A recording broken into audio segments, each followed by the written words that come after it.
Hello, this is a free call from Chrissy.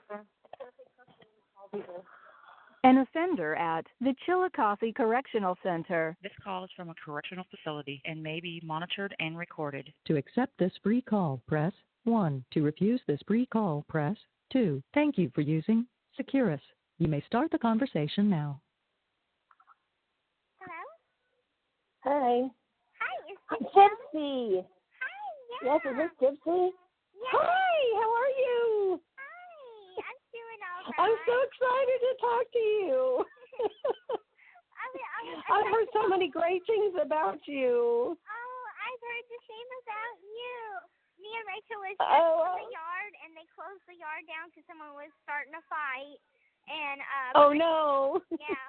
Rachel had thought she was supposed to go to work, but she didn't have to work tonight, so we got to spend the whole day together. Awesome. Yeah. Oh, that's so awesome. I'm so happy for you guys.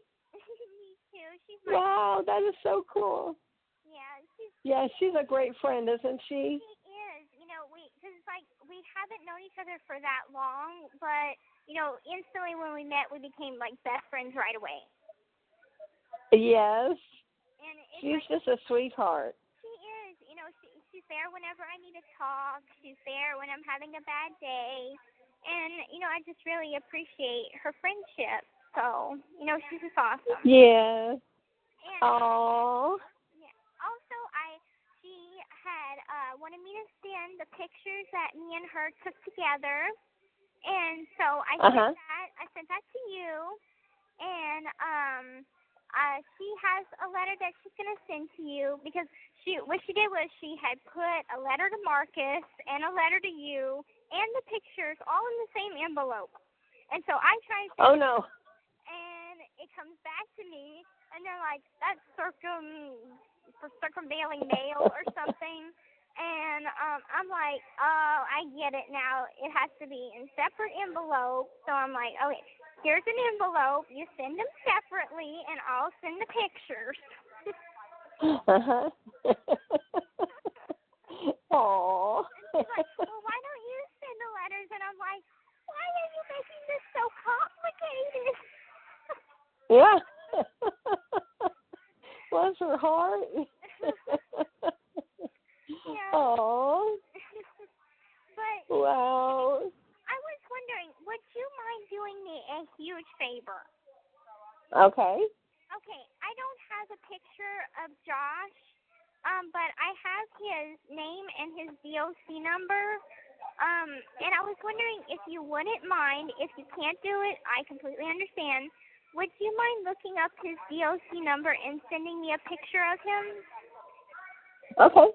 Okay, his name, do you have a pen and paper? Yep. Okay, it's Josh Britt, BRITT, and his DOC number is 1154552. Okay. Now, is it Josh or is it Joshua? Josh. Josh, okay. Yeah. Josh Britt. Yeah. Because I'm okay, best and it's friends. It's 1154552. 552. Okay. Because I'm best friends with his sister, and I've known his sister for like a year in county. And she was like, well, since you're single now, write my brother. So I wrote him, and I got a response back, and ever since we've been writing back and forth, and like we really click. And he's like, well, why don't we just date? So I'm like, okay, that'd be awesome. So we're like trying to, you know, hold a relationship while we're both in prison. And he gets out 2018, and I don't. Oh, wow. I don't get out until 2023, but still, he's like, I'll wait for you. You know, you're worth waiting for. So I'm like, okay. Aww. And I'm like, I don't have a picture of you, but I can find a way to get one. And I know, like, offenders can't send each other pictures of each other, like, to an offender from an offender. But, like, if the picture is on the DOC website, if they don't have like a number or whatever. This call is from a correctional facility and may be monitored and recorded. I hate it when it does that. It could be sent.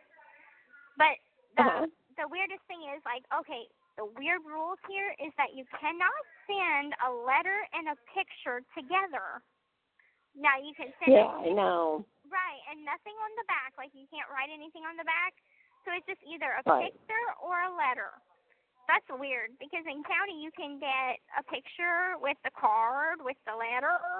But that's a weird rule here. Right. Yeah. Right.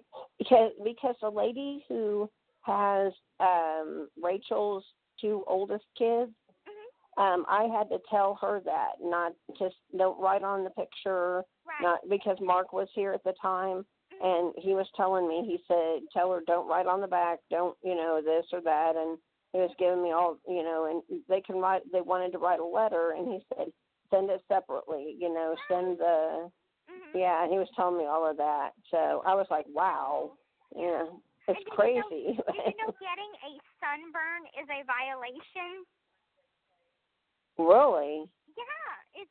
But what happens if you guys are outside and you get some of them? I'm allergic to. Well, because I wasn't allergic to the sun, but some of the medicine that I have to take, it makes me really sensitive to the sun. I mean, I break out in hives as soon as I go outside, and I used to really tan really easy, but now I break out in really bad hives. I'm hardly outside at all, and I break out. And so I'd be in violation all the time. I mean, I would, because it looks like I got a sunburn, but that it's really that I've got hives on me, Right.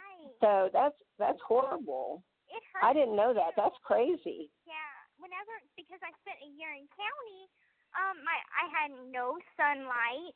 So whenever I got to Vandalia, and I went outside and started going to the yard more to get some sun, to try and tan a little bit, I started breaking out in hives, and it burnt me, and I was, like, really itchy. And I'm like, I don't know what's going on. This has never happened to me before. I didn't usually go out in the sun, but it didn't get this bad. And they're like, well, it's probably your skin's reaction to not, being in the sun for so long. So now whenever I go out, my skin is used to it. So I'm happy about that. I'm like, I can go out, have fun and play ball or something without coming back looking like I just went into a beehive. Yeah, exactly. Yeah. Wow.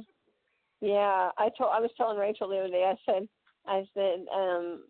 everything she's told me about you is so awesome. I said, I can't wait to get to meet her or talk to her and just get to be her friend, because I said, and it has nothing to do with I said, she was saying that they're going to make a movie, and I said, that doesn't bother me. I don't care about that. I'm not a superficial person.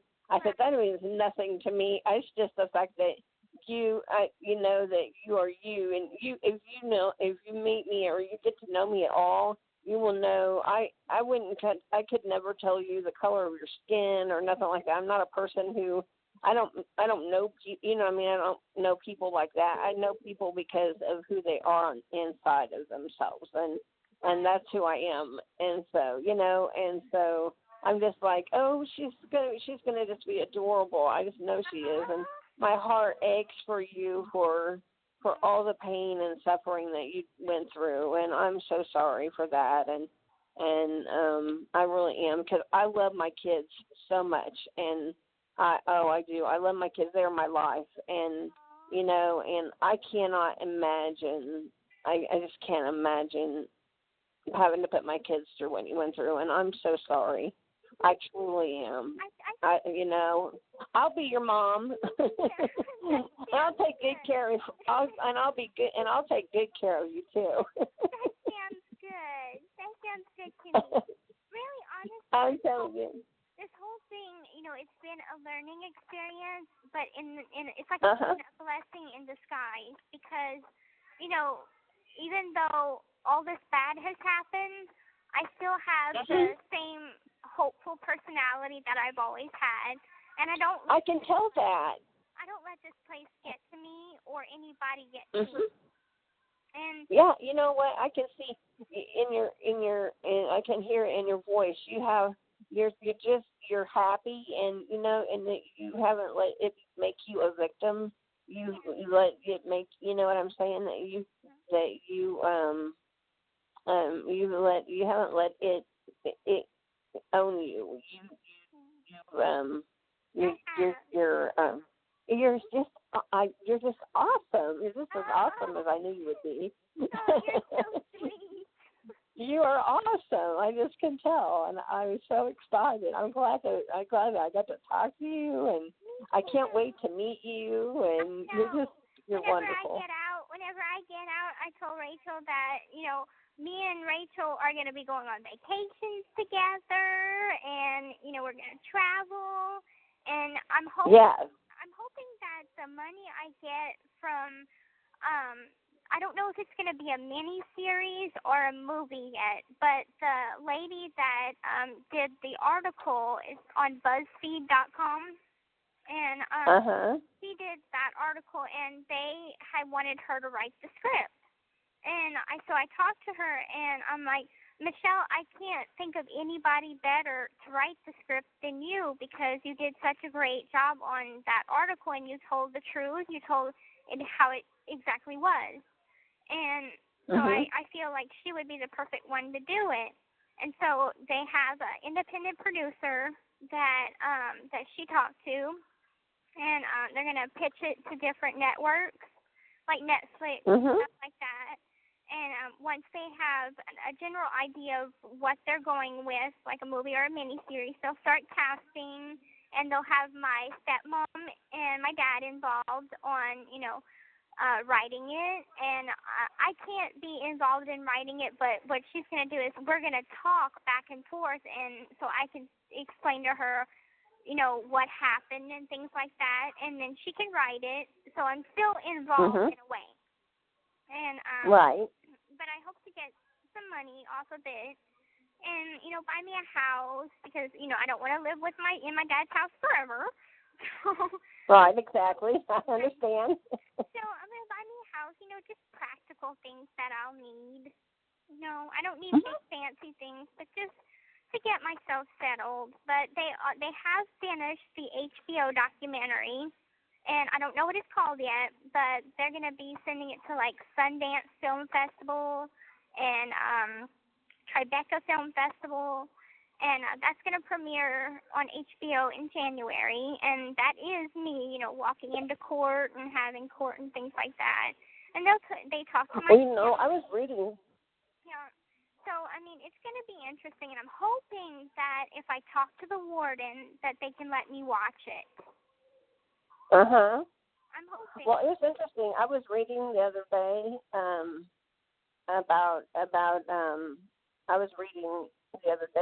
from the prosecuting attorney's standpoint, and he was saying that he was amazed that the change in you from when he first met you right after your mom, you know, right after the murder, until a year later when you went to court, and he couldn't believe, you know, you'd been in jail, or, you know, but he couldn't believe the change in you, and he was like, wow, because, you know, you were walking, and, you know, you were all these things, but he couldn't believe the change in you, and how much, you know, he could tell how much effect your mom had really, you know, what she had done, and he could tell, you know, what she'd done to you. He could tell, you know, just getting away from her, how much difference it made in your life. Right. And I'm not trying to slam your mom, and, you know, it was just what he was saying, you know, and he was truly, you know, it just. But he said it still, to this day, it still bothers him if he has to go over, you know, your case of everything that you had to go through. And but you know what, I'm going to tell you, my parents were foster parents, and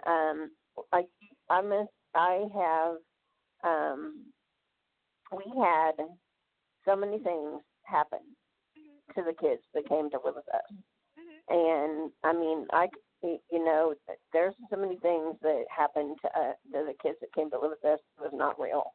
And I mean, parents who said, I will kill this baby, and it was a newborn, if you bring it back to me. And it came to us with so beaten up that they didn't think it would live, and, stuff like that. And I mean, it was horrible. I mean, I've seen things, and, and so my heart my heart goes out to you. It really does, because it bothered, my parents wouldn't do anything when I was being abused and sexually abused and stuff. They were like, oh, no, you're just, you're just saying that. And I wasn't. I was, seriously. So my whole adulthood has been it's been about my kids, but it's also been about helping other kids, trying to help other kids not be hurt, not, you know what I'm saying, keeping them safe, and trying to make sure that if I can help one kid not have to go through anything, like that, or anything that, I've seen or, go through in my home, when we had foster kids, I want to make kids safe. I want to keep kids safe. I want to do this. And now even, I have these kids, I call them kids, but they're not really, they're young adults, but they're my kids' age. And they're coming here and they're homeless, and they need food, and they need a place to take a shower, and they need a place that they can sleep. Those guys on the sidewalk outside. And you know what? I don't care if they come in here and they sleep on my bed or they sleep on my couch or whatever. If it keeps them safe, for a night or however long, then I want to do whatever I can do for them to make them so that their life is a little bit better. If I can make it better. That's something that I hold dear too, is that, whenever I get out, I want to do maybe some sort of a shelter, or maybe, a group or something that could help girls, kids, adults, it doesn't matter, who might be in that same situation, and they need a way to get out. And, my story is kind of, one of those warning stories about what could happen if things go too far.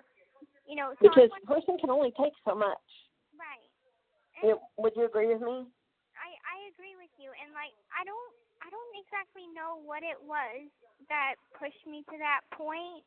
I think that maybe it was because I had an upcoming test, and I had so many tubes up my nose and up places everywhere, and I just did not want to have another test that I had already had done, but the doctor wanted to have it done again, and I had actually. But you know why? What? Your mom, because the doctor your mom had probably, my guess is this. The doctors, believed your mom, because a mom is supposed to protect your child. That's what moms are supposed to do. And they believed your mom that you had whatever your symptoms that she was telling them they had. But on the other hand, they're doctors, and they start to see that you're getting older and something's not right about it. Do you know what I'm saying? And so as you get older and something doesn't seem right about what's going on, it wasn't that the doctors weren't trying to torture you. They were just trying to figure out why is it that what's going on, because mom says she has this, but at the same time, this doesn't exactly it. Mom says it walks like a duck and it talks like a duck, but it doesn't look like a duck. You know what I'm saying? And the doctors, there's things that the doctors can tell that we, when you're faking it, which is what Munchausen's is, you're faking it, or you're claiming that you have something that you don't, and see, and the only way they can tell is to do these tests that the tests won't lie. you know. And so, and I understand you wouldn't want to go through, because believe me, I go through my share of testing because my health is really bad. And so, but it's genuinely bad. And so I understand, because I wouldn't, you know, there's some tests that I have to take that I'm like, no, I'm not taking this one again. And they're like, but you got to take this one again. It's important. And I'm like, I have been through this one now for this many times, and the last person that did this one did this, and I'm not going through this again, you know, and I'm not. It's just I will not. And, you know, I have a right to say no. And, you know, unfortunately, because you're a minor, you at that time, you didn't have a right to say no. And so you know what, honey, I mean, I understand totally, completely.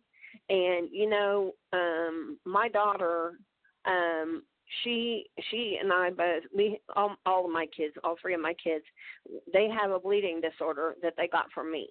And it's a cousin of hemophilia. And, it's called von Willebrand's disease, but it's a cousin of hemophilia. And, where they can't, they have this, hemophiliacs don't have one of the clotting things, you know, that makes it clot. We don't have the glue, which is the glue that holds the clot together. That's what we don't have, is the glue, like the glue part of the clot. Okay? And so ours work, I mean, and it's more dangerous actually than hemophilia, because hemophiliacs, it's a given thing. This clot's not going to work all the time. You know, it's not going to work. Unfortunately, von Willebrand's disease, it's a thing that is stored in your body, and sometimes your body has plenty stored up, and it'll work.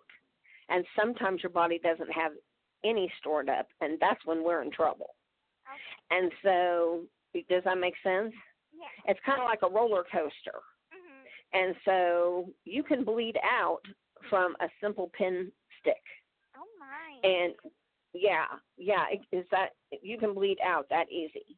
And so it's more dangerous because you don't know if you've got enough or not in your body. It's not like hemophiliacs who they have to give, you know, they give themselves factor every day or two, you know, and they can do that. You can't give us factor until we know we need it, or it will deplete our body, and then we won't have it when we do need it. Oh, wow. Yeah, so it's dangerous. It's dangerous. It's really dangerous. Okay, and so imagine if I wasn't diligent with my kids, and my boys wanted to play football, you know, and I didn't. And now I don't want my boys to play. Right, they could have died. You're right. My middle son wanted to play soccer in high school, and I let him play soccer in high school, but we had a couple kids that knocked heads and got a concussion. He could have had an intracranial bleed, and that wasn't him, but on that same night, two boys ran into each other with their cleats and had a pool of blood all over the football field, and they couldn't get it to stop. And I was so glad Galen was on the other side. But, you know, as his mom, I had to say, Galen, this is becoming too much of a contact sport. And he said, but Mom, I want to play. And I said, then you're going to have to wear a helmet, and you're going to have to wear all of the gear that you have, that the doctor says you have to wear. And I had him in most of the gear already. But now this became a point at which if you don't wear the gear, I'll go down, I'll talk to Coach, and Coach will pull you off the field. And he hated it. And I told him, I go, and don't think I won't do it, but I have a helmet, and I will bedazzle it for you if you don't have it on your head. But it's not because I don't love him. But, you know, it's not because I don't love him. It's because I do love him, you know. And now, you know what, though? I mean, you know, now there's a difference between that, but I would go with my kids to the doctor, and I would, deal with that. But now they're adults, and they know, they know what their bleeding disorder is. They know how to take care of it. But that doesn't mean they didn't all go have tattoos, and they're not supposed to, But you understand what I'm saying? Yeah. But the thing is that, that was a legitimate thing. But as their mom, I need to want the best for them. But I also, I don't want them to have, you know what I'm saying? But I don't see, the difference is that, you don't want to subject them to a whole bunch of extra stuff that they shouldn't have to have. And you want them to have a normal life. Right. And do you see? And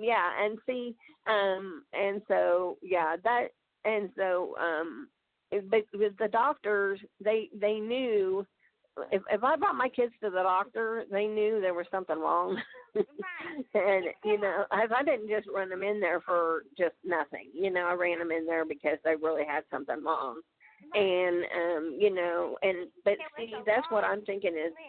Of different things that I didn't have, like for paralyzed people, you know how their legs are really, really thin? And they're right, you know why? That's because the muscles don't work. Right.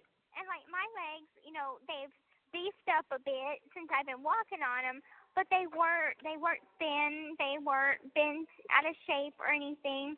And one doctor figured it out, and it was my see, that's what I was saying. It was my neurologist. Yeah. And he was like, "This doesn't seem." They have a test they can do, and what they do is they take a little box. And they buzz your leg, and they want to know if you can feel. I had that done, and they also did the one that they stick the needle in there, and believe it or not, it came back normal. But this coming from my attorney because he went over my medical records, and he's like, the doctor said that you didn't scream, you didn't flinch, like you didn't feel it. Mm-hmm. So his idea is maybe that my mom may have given me some sort of a tranquilizer. I remember her giving me like NyQuil and Benadryl and Xanax and stuff like that before we go to the appointment. So I mean, I have a memory of different stuff like that and different things that didn't quite make sense to me that I had to ask my attorney about. Like for a urine test, they would have me pee in the cup, and my mom would prick her finger and put a little bit of her blood in the urine sample. And that's as far back as I remember. And I never asked why she was doing it because that seemed normal to me because she had always done it. And then I asked my attorney, I'm like, why did she do that? It doesn't make sense, and it's kind of out of the norm now that I think about it. And he's like, well, blood in your urine usually means that something's wrong, which led to them doing, certain tests where they had to put a tube up my urethra and stuff like that. Catheter. Oh, I hate those. I hate those too. I'm telling you, they went to give me a catheter when I was having my kids.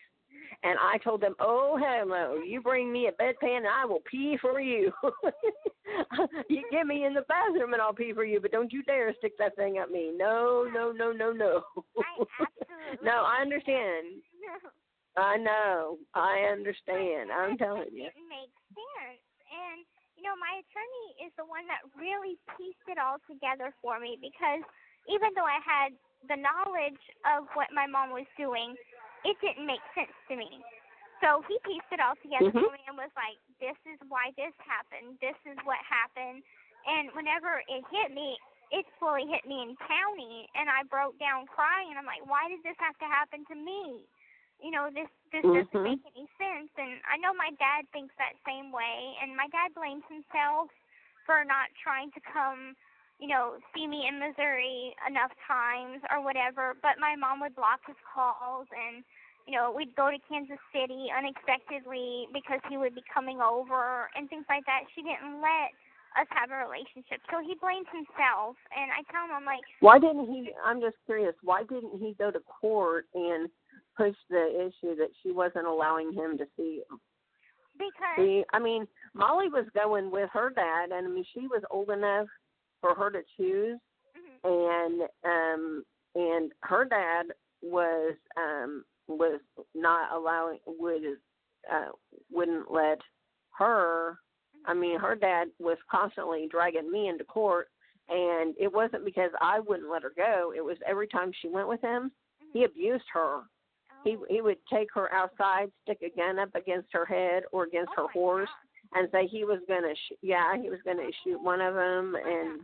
And this is my daughter, and this is my 18-year-old daughter now. She's 18 now, and he would tell her he was taking her horse to make it into dog food. And one time, she was laying on her stomach on the bed, and she was asleep.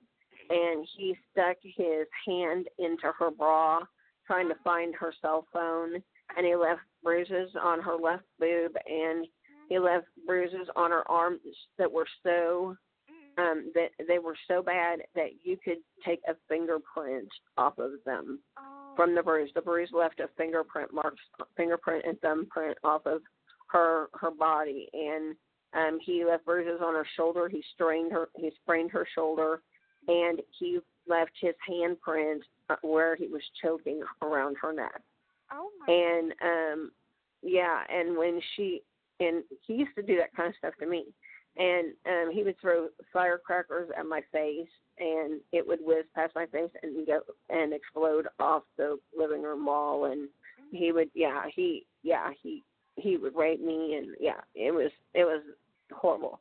And he made my kids call me the lazy bitch, and it was horrible, the fat lazy bitch, and anyway, but he did all kind of crap to her, and we had pictures, we had the medical records from taking her to the hospital, everything.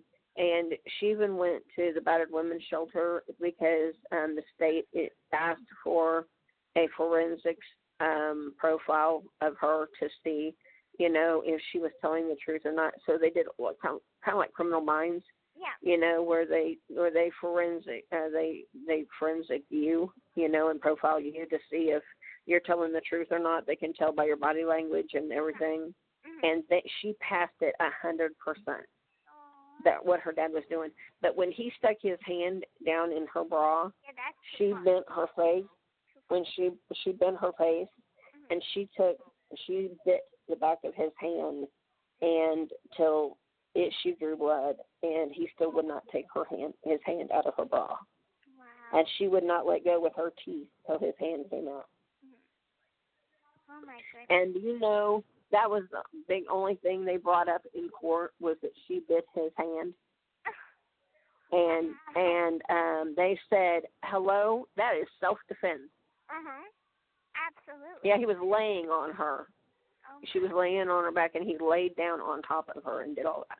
Oh, that's cool. Yeah, and so I was trying to get it so that he had to have supervised visitation, and instead they gave him sole custody. Oh my God, that's horrible. Yes, and so she never went back. She would not go back to see him ever again. She hasn't. Yep. She will never see him again. My dad. And last night was Go ahead. See, that's why I'm asking. Why didn't, he kept dragging us into court, and I wasn't the one doing anything wrong. Right. And, but he kept dragging us back into court anyway. And the judge got tired of him dragging us back into court. And at one point, he put me in jail for a week because my daughter would not go see her dad because her dad abused her. Right. And she told the judge, she goes, I will not go back and see him because he abuses me. And she said it right there in the courtroom with him sitting right there. And the judge goes, if you don't go with your dad, like I told you, I'm going to put your mom in jail. And she goes, I don't want my mom to go to jail, but I am not going to be abused by him ever again. And so they did. They put me in jail. And then my lawyer did a writ of habeas corpus. And another judge said she is not a criminal, and she will not be put in jail again unless she does something criminal. Right.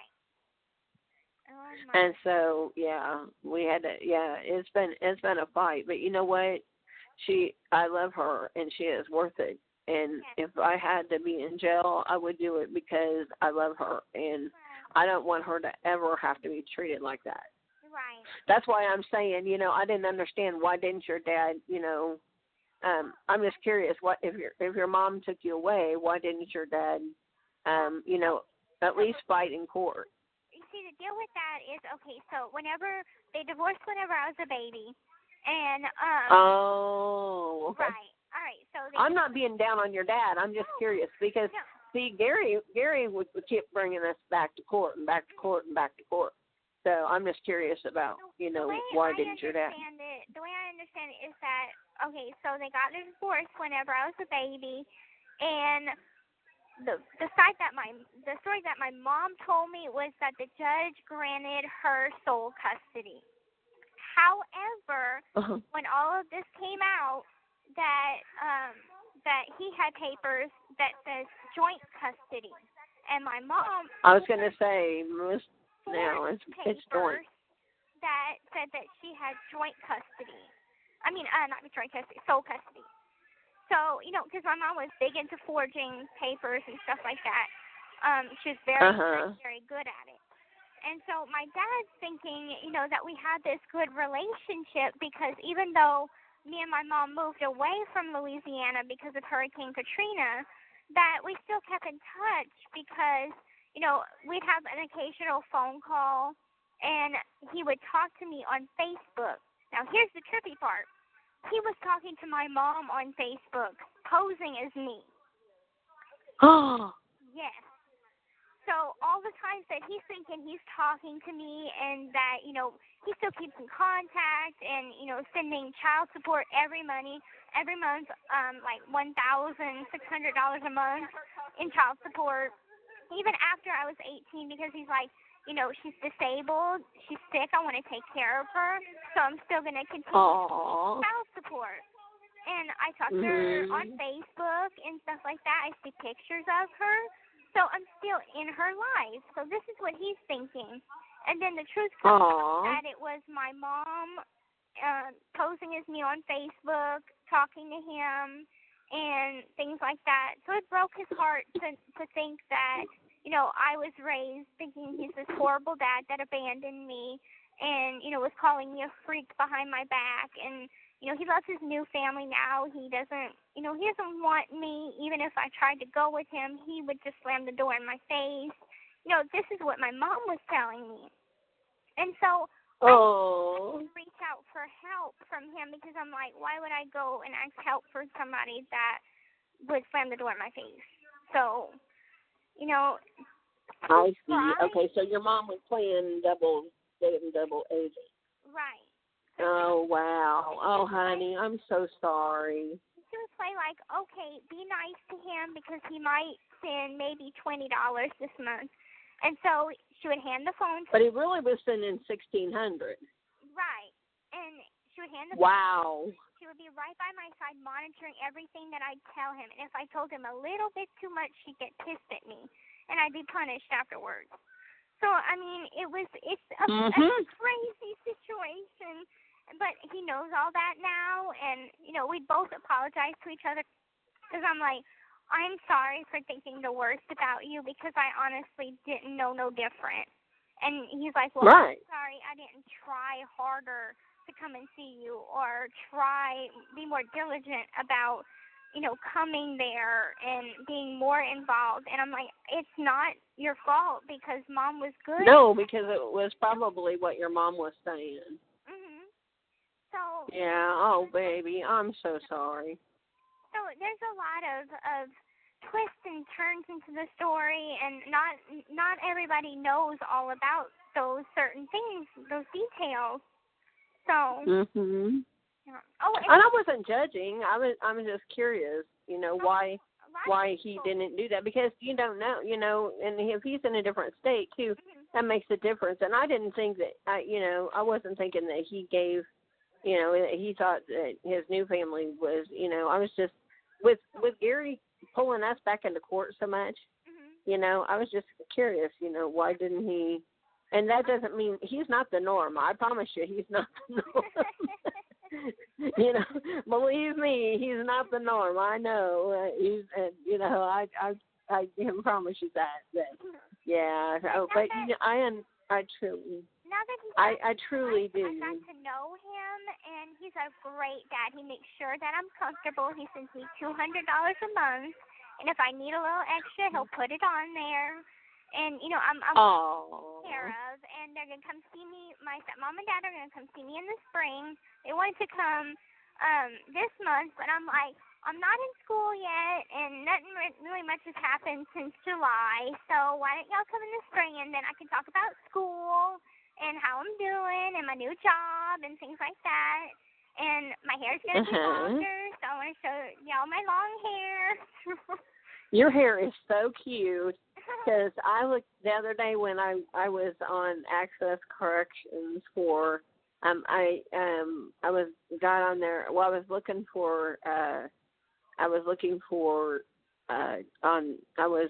up, I was on the DOC thing looking up a couple of DOC numbers. So I went, oh, well, that's right. Rachel told me they got their new pictures on the DOC thing. So I looked up Rachel's number, and then I said, Rachel, you look like you're mad at somebody. And she was like, I just woke up.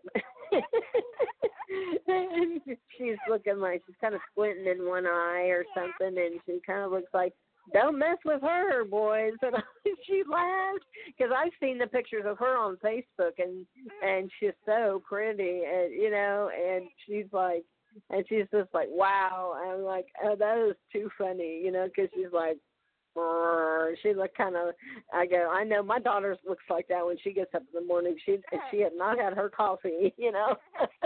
And then I was like, I want to see Gypsy. Yeah, that's right. And she told me that your hair had grown out, and I wanted to see what your hair was looking like. And you are so pretty. And I loved your hair. It was so cute. I look like someone surprised me, because my eyes are like all big and everything. Aww. I thought it was really cute. And I love your hair, and it's adorable. And I thought you had a really good DOC picture. I looked at those DOC pictures, and believe me, yours is awesome. Oh, thank you. That was before You're welcome. I got real makeup, and so now I got real makeup. But Rachel got to take her picture after she got here, like a couple days after she got to Chile, and they took my picture right whenever I got booked into Chile, and I had tried to use one of them colored pencils as eyeliner. So it was like my first DOC picture that I ever took looked horrible, and me and Rachel joke about it all the time. She's like, you look like a Jomo. And I was like, you're horrible. So I put some eyeliner on, and I'm like, my next picture will be better. Yes, it's adorable. I love it. It is so cute. You look so pretty. I was like, oh, that's awesome. That's a really good picture. Well, I gave Rachel a hard time. I go, man, who are you mad at? She goes, I just got up. And I didn't have my coffee. I said, okay, then. Yeah, looks like Molly when she first said that. Have you heard of what we make in here? It's called a whippet. What's that? All right, so you take some sugar cubes, and you take a couple of scoops of coffee, and you put it in a bowl. And it takes about 40 sugar cubes, and you just dip it in a little bit of water, and then put the sugar cubes in the bowl, and then you mix it together. It looks like it's not going to be good, but then you whip it for like an hour, and it turns into this frothy coffee-like whipped topping almost, and you put it on your coffee. It's so good. Oh, wow. Yeah, it's like kind of like that stuff, marshmallow, but it's softer than the marshmallow. It's like a melted marshmallow. It kind of has that consistency, but it's coffee flavored. And we get hyper. So you guys have your own little Starbucks there, huh? Yes. And over cool. Over here, it's not allowed. in Vandalia it is, but over here I guess they had some girls that had stayed up for 3 days and they blamed it on the whippet. And so a whippet is a violation also. I call them lattes. They're not whippets, they're lattes. Lattes. That sounds good. That makes sense, yep. So you can have lattes, but you can't have whippets. Right. That's right. It makes sense to me. Oh, and thank you so much for looking up what happened at my ex's court. No problem. I saw him on the news, and I was like, my roommate saw me on there, and they started screaming, like, it's you, it's you, it's you, and I couldn't hear what happened. And so I'm like, I know he's on the news, and I think he waived his right to a jury trial, but that's all I know. And then she was like, oh my God, girl, there's so much more than that. And she told me everything. Yeah. Like, oh my God. I know. I was like, really? I said, after all of this time, and now he's just now coming up with mental incapacity. Right. Really? And even the judge said, you know what? It's too late for you to be doing this. So you got one time, and you have to use this professional. But he's saying that he acts more like a child than an adult, and so but the judge has to make the decision whether they can use it or not. Right, because I know, like, so whenever me and him were together, we had an online relationship, as you know. So anyway, he had these multiple personalities, and my attorney. But they haven't come to that yet. I don't know. I know one of them is like a 13-year-old, and another, he said, is like a 25-year-old, and he has different names for each of them. Now, he claims that the one that killed my mom, his name is Victor, and that's his evil side. And now, being in person that night, I saw his personality change, but I think he fakes it because people that have real borderline personality or multiple personality disorders, they can't just summon the other personality in any given moment. Like, oh, I want to speak to Victor. No. Okay, I'm going to snap. I'm Victor. And that's how he does it.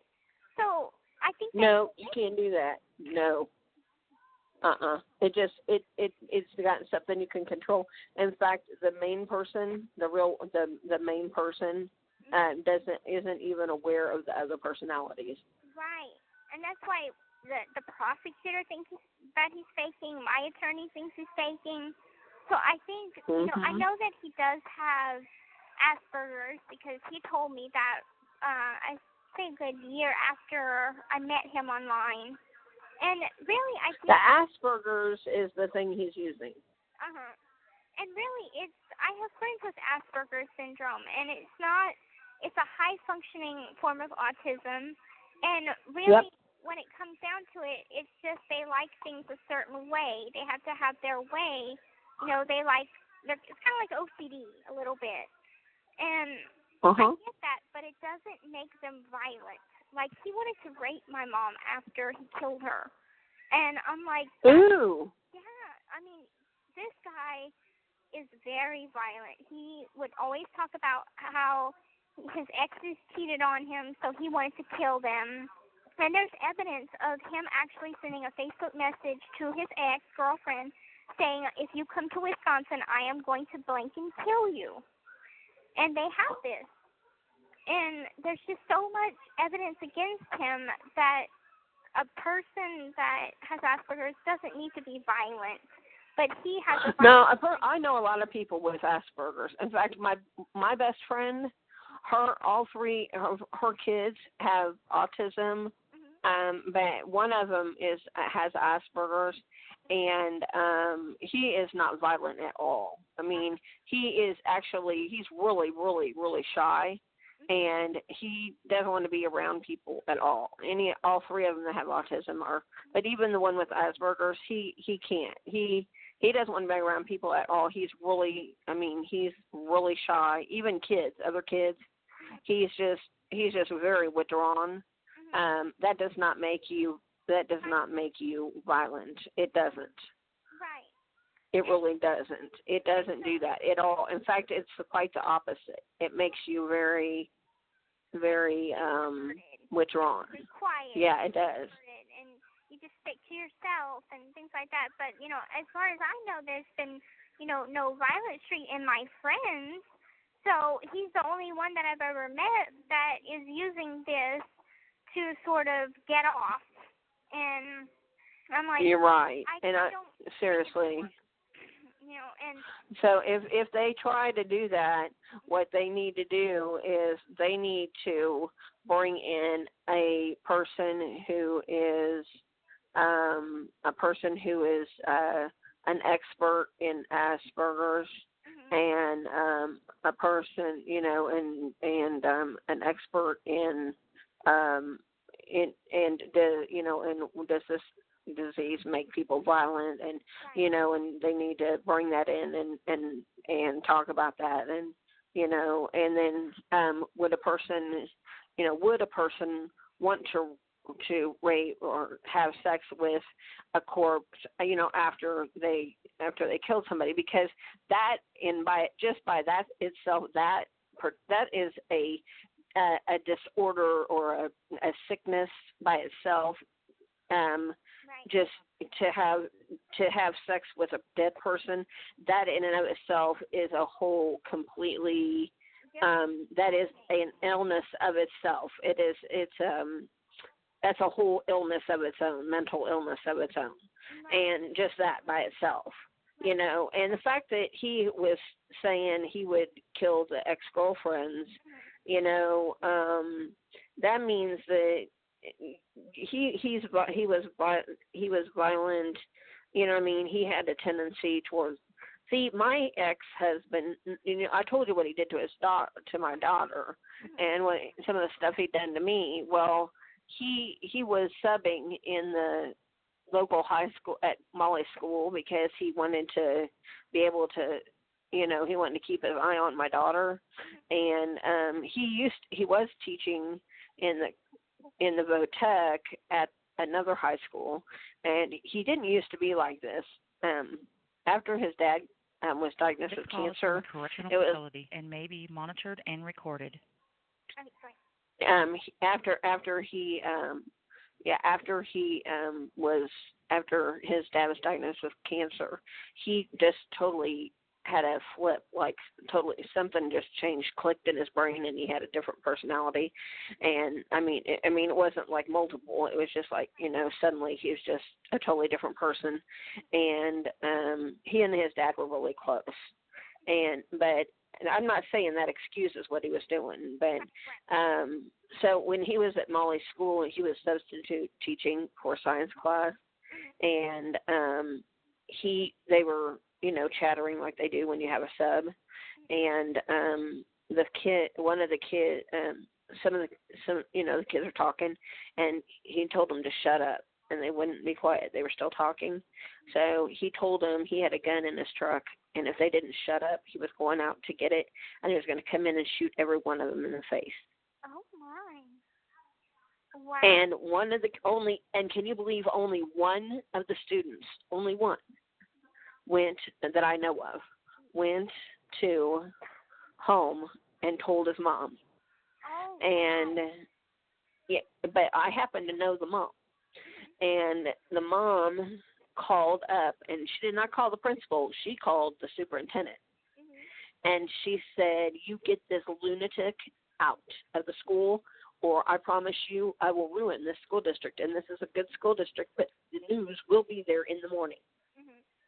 You promise me he will never be back in my kid's school again." Right. And they promised all right, and he wasn't. He's not, even though our daughter goes to school there, he's caused so much trouble. He's threatened to kill her teachers before, everything. And, now if he wants to come to the school, even for a parent-teacher conference, anything, he has to call ahead and make an appointment. And they have about 5 or 6 county sheriffs right there with him and escorting him around. And I'm serious, because otherwise these parents were going to do something about it. Good. And that's sad. Yeah. And last night was senior night at the ball game, because it was the last home game of the season. And she plays in band, but during football season, she's in color guard. And so it's her senior year, and they've got this awesome tradition, is that when you're a senior, you ask an underclassman to fill your shoes for coming years. And they literally, the seniors step out of their shoes, and they leave them on the football field. And then they come and they join their parents on the track, and their parents escort them, and then the underclassmen that they chose to fill their shoes come and they step into their shoes. That they will take. Isn't that a cool thing? I think that's cool. And, yeah, and it's really a neat thing that they do. I think that's a cool tradition. Yeah. And so what they and the seniors, this is funny. Their band teacher. I mean, she is really they play Trans-Siberian Orchestra music. Ooh, cool. And it sounds like, I mean, the band is really good. I mean, they sound like Trans-Siberian Orchestra, and it's the band. It is. I mean, they're really good. They do all this music. I mean, it's just awesome.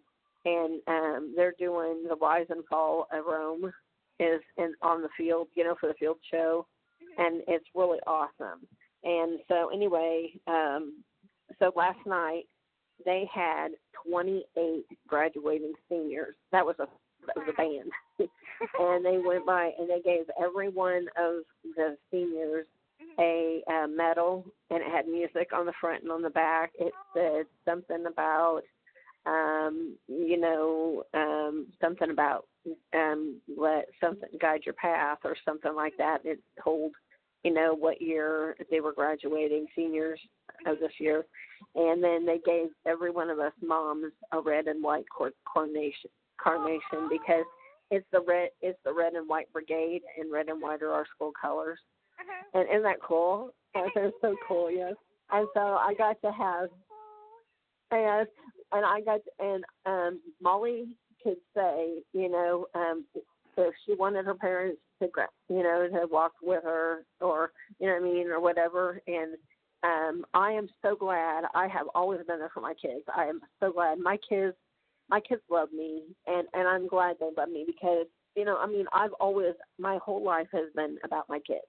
It has. And I have always tried to be there. I was the room mother. I was, I helped the teachers. I was there for scouts. I was there, you name it, and I was there. I was, I go in there and for color guard, and I sew the flags and everything. But it's because I love my kids. It's, and all the girls in color guard call me mom, and and it's cool. And they have, and I love that. I love it because I love those girls. I love, I just do. It's, Molly's got several friends that have a lot of problems at home, and they call me mom, and it's cool because I want them to have a safe place.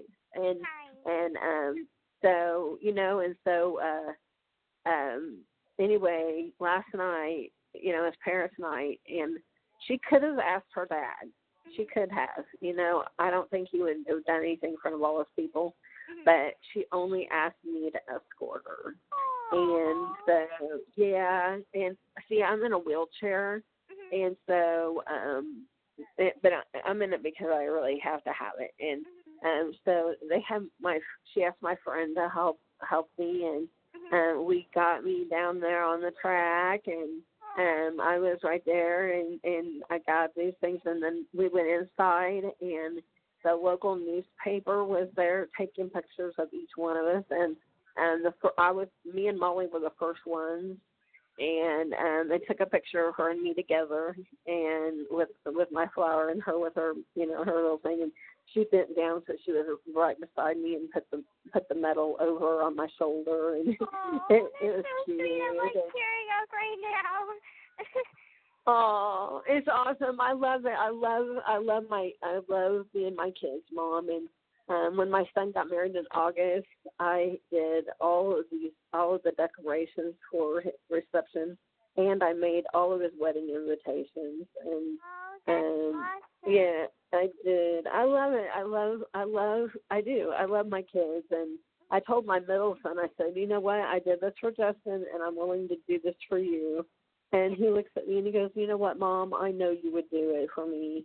And he goes, but you know what? He goes, I know how much this cost you because I know it was really painful. But he goes, you know what? My gift to you is I'm going to have them done so that it doesn't hurt you so bad. And I'm like, oh, I go, I don't mind doing them, honey. I love you. And he goes, I know you do. And because I know you love me that much, he goes, I'm going to have them done so that it doesn't hurt you and you can just sit back and enjoy my wedding. Good. So, my that's cool. So I do. I love my kids. My brother was supposed to get married, but then he's 21, he's young, and he wants to party and stuff, so he cheated on his fiancée. And this is no. the second time he's done this with two different girls. And he was like, he was engaged to one a few years ago, and they broke up. And then he was engaged last year, and here I am thinking that they're going to have the wedding and everything. And then I find out a couple weeks ago he cheated, so the wedding's off. They're not together no more. But something had happened. He got into a car accident with his truck. He fell asleep at the wheel and ran into a telephone pole. He totaled his truck, not a scratch or bruise on him. He crashed in front of a church. Praise God. Mhm. Wow. Yeah. Wow. Yeah. So, do you think that that's going to help? I think it will. I mean, I think he needs. Seriously, sometimes it makes a difference. Right. I think he needs. Sometimes it does. He needs some God in his life because he's just out there partying, living it up. And I mean, my dad, he has me, and I have a half sister, and my half brother Dylan, and I have another half sister, but she's not really involved in my dad's life. She has a stepdad, so she prefers him better. And out of all of the kids that he does have, I'm the one in prison, and Dylan's the one at parties. Mia's like, she's the popular cheerleader girl. She's in high school. She's 15, and Nicolette is married and off on her own. So it's like, out of all of the kids that he has, I'm the messed up one.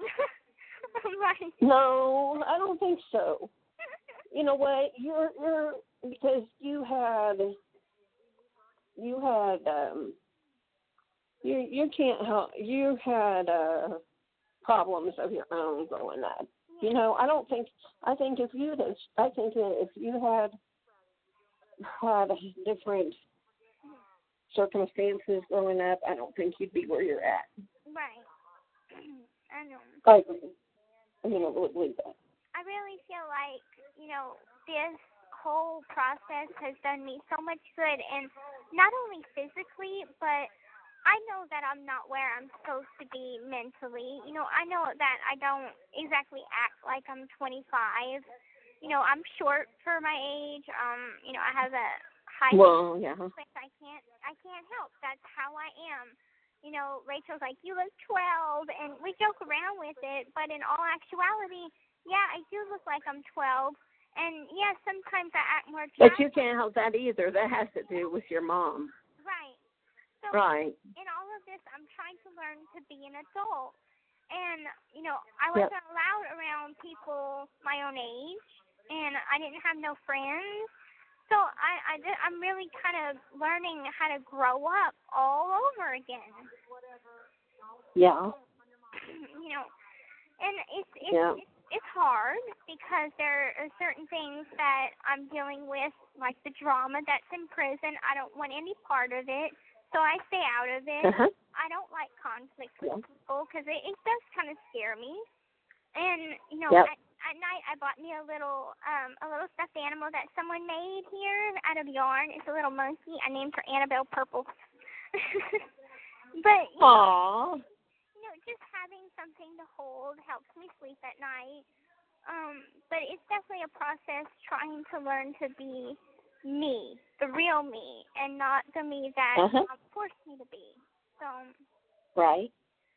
So it's just a big learning experience. And me and Rachel were just on the track talking, and we're like trying to figure out. I have my first parole board hearing in 2021, December, and we're like, okay, so if most people they get out 2 years after their parole hearing, I'll get out in December 2023. So just keep being positive.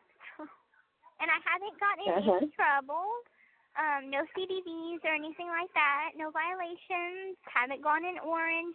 And I just got a job change yesterday because I used to work in the kitchen. Now I got hired for a dorm tending position, so I'll be cleaning my wings. Cool. You know, I'm out of the kitchen, thank God. That's what I heard. So, you know. That's what Rachel said. Yeah, things are looking up for me. That's awesome. But anyway, I'm gonna have to let you go because I gotta go take a shower. But thank you so much for being such a good friend to me and to Rachel. I really appreciate it. Oh, it's my pleasure. I am so happy to do that. Well, no problem. It's a huge blessing to both of us. It really is because, you know, not everyone. Oh, I'm blessed. I'm telling you, I'm blessed too. Well, so I will get that picture for you, and I will send it to you. Okay, thank you so much. Okay? Have a good night. You're welcome, sweetheart. Okay, I will. Okay, I love you. Okay, love you too. Bye-bye. All right, baby. Bye-bye. The caller has hung up.